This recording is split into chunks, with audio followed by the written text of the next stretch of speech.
So recently Meddler made a post about potentially increasing the number of bans in the preseason and the start of next season.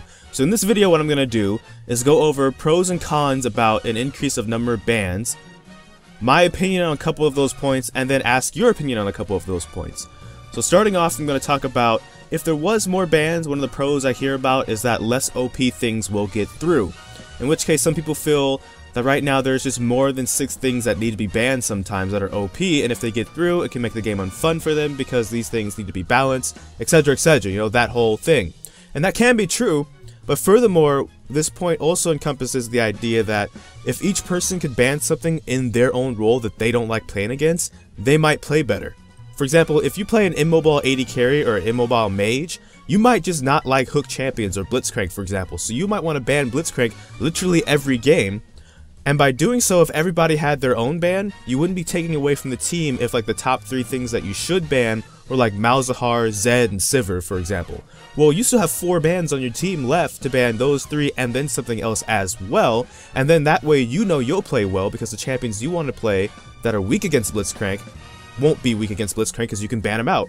And on top of that, the other team also has 5 bans, so most likely those things are going to get taken out with a few other more comfort bans.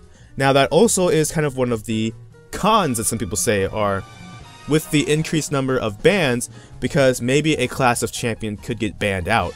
Right now some people feel the AD carry role is weak because not that their top tier champions in that role are weak, but the pool is smaller than it feels like it's been in a while.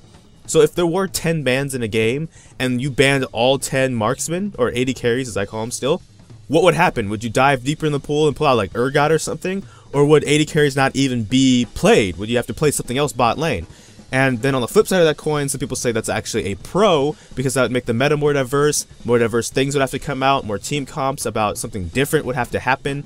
And that one's kind of like an on the fence topic because on one hand, yeah, if you banned out a class, that might suck if all you play is that class. But on the other hand, in the terms of people that say where's the diversity and stuff, you probably will get pretty diverse either with AD carry picks or with something else picked in the bot lane. So I can see that, yes. And one of the major cons I see is just longer champ select times, because if each ban is worth about 30 seconds and you give like 4 more bans so everybody could get their own ban, that's an extra 2 minutes.